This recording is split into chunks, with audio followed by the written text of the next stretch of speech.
Welcome to English Rise. Most people don't really choose their future. They repeat their past. They obey their habits. They follow the crowd. They react to whatever happens. Then, years later, they look around and say, "How did I end up here? What happened to my dreams? Where did my time go?" Your future is not built in some magical moment. It is being built today. In your small decisions, in your routines, in your I don't care moments.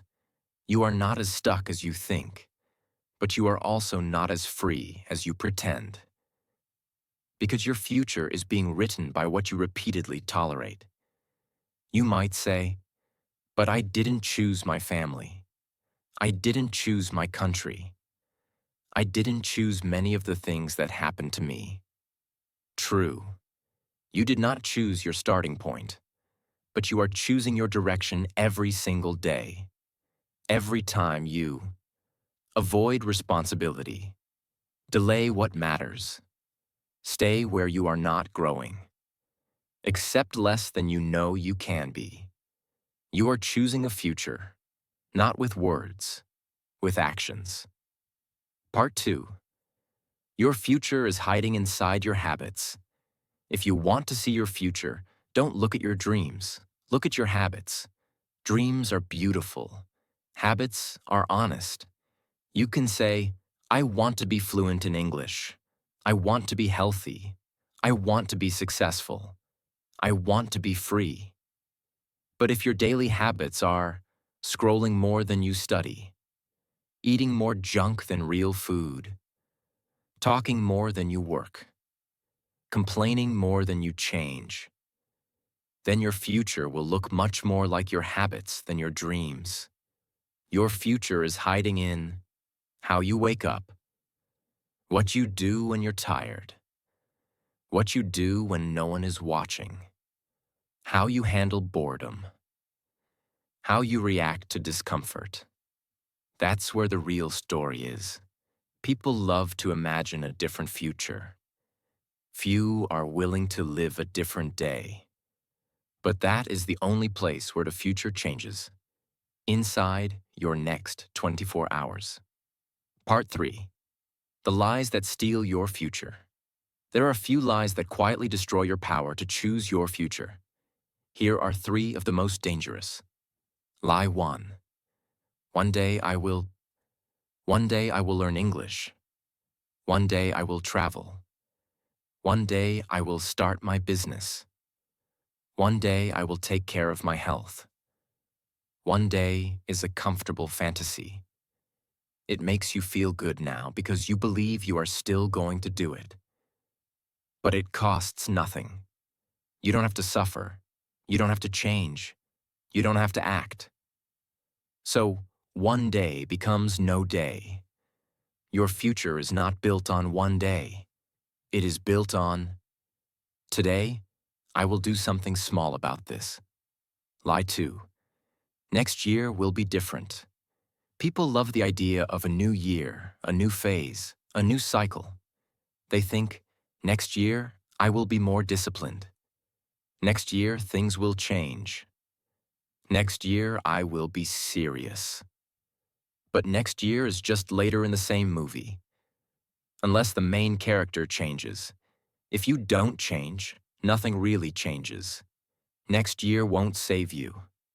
A new month won't save you. The perfect moment won't save you. Only different decisions from the same person will create a different life. Lie 3. I still have time. This one is dangerous because it feels true. I'm still young. I have many years. There's no rush. So you waste days, weeks, months, years on things that don't build anything. Then suddenly, 10 years are gone. You look back and think, "I thought I had time." Time is not a guarantee. It is an opportunity. And every day you live without moving toward the future you want is a day you invested in a future you don't want. Part 4. The power of saying no. Choosing your future is not only about what you say yes to, it's about what you are finally willing to say no to. No to the versions of yourself that you have already outgrown, to relationships that keep you small, to habits that destroy your energy, to distractions that steal your focus, to beliefs that tell you, this is all you can be. Every yes to your future requires a no to something in your present. You can't hold on to everything. You can't stay the same person and magically arrive at a different destiny. Something has to die. A laziness, a fear, a comfort, a pattern. Choosing your future is also choosing who you are willing to stop being. This is uncomfortable. Your brain will resist. It will say, relax. You don't need to change now. You can start later. It's not that bad. At least it's familiar. But remember, your brain loves what is familiar, even when it is destroying you.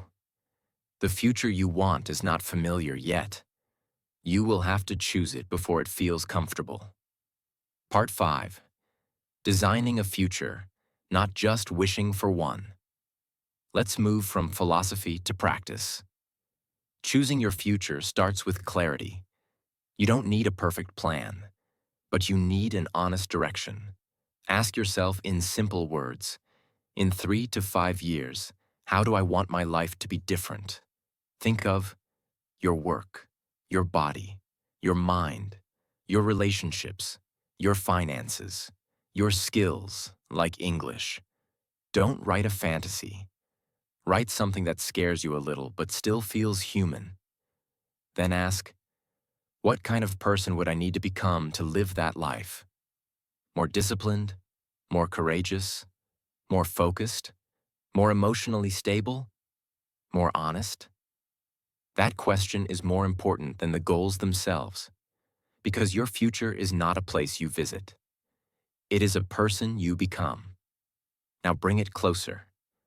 What can I do in the next 12 months to move clearly in that direction? Not 100 things, 3 to 5 big moves. Start consistent English training. Fix your sleep and health pattern. Save a specific amount of money. Start building a portfolio or a project. Leave one toxic situation. Then break them down into small, repeatable actions inside your weeks. This is how the future stops being an idea and starts becoming a schedule. Part 6. Your future speaks through your daily questions. The questions you ask yourself every day secretly shape your future. Some people live with questions like, how can I relax more? How can I escape this feeling? What can I watch now? What are other people doing? These questions create a future of distraction, comparison, passive living.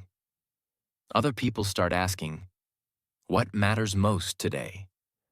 What can I do now that my future self will thank me for? What is one difficult thing I can face today instead of running away? How can I grow 1% in this area? These questions create a very different future. You don't control everything that happens to you, but you can choose what you focus on, what you move toward, what you tolerate, what you cultivate. And that makes a huge difference. Start noticing your questions. They are small, but they are steering the ship. Part 7. A simple protocol for choosing your future. Here's a clear structure you can start using now. Step 1. Choose one area to upgrade, not your whole life at once. One area: English, health, finances, career, relationships. Step 2. Define a 3-year vision for that area. Finish the sentence. In 3 years, I want this area of my life to look like this. Be specific, but realistic. Step 3.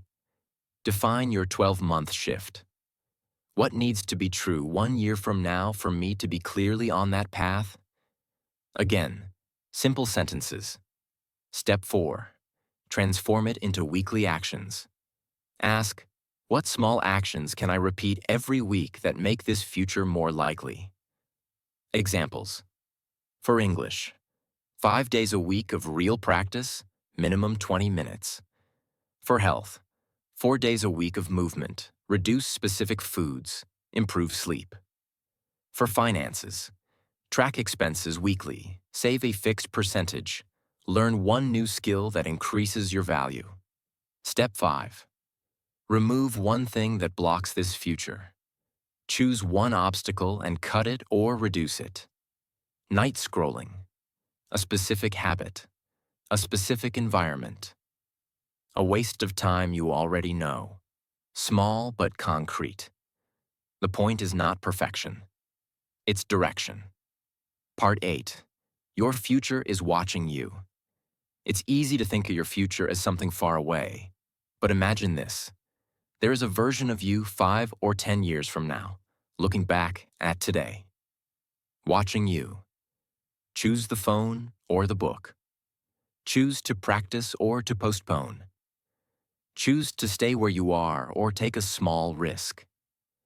Choose to repeat or to evolve. That version of you will either say, "Thank you for not giving up on me. Thank you for the sacrifices.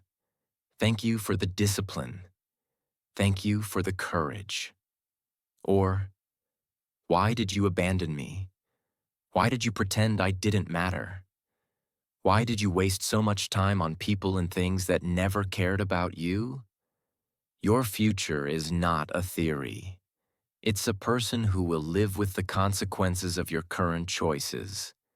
You are choosing your future right now, with how you spend your time, with what you tolerate, with what you repeat, with what you ignore.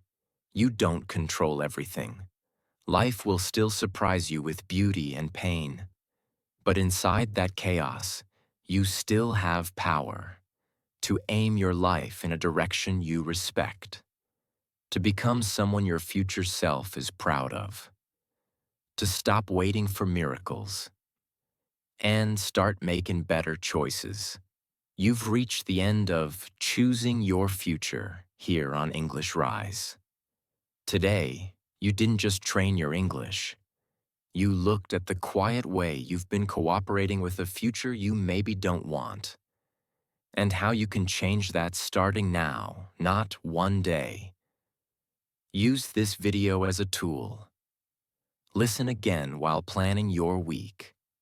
Shadow the parts that hit you hardest. Write your 3-year vision for at least one area of your life. Turn that vision into small, stubborn daily actions. Choosing your future is not about waiting for a perfect path. It's about walking with imperfect steps in a clear direction. And every step you take consciously is one more piece of proof. You are not just a victim of life. You are a participant in your destiny.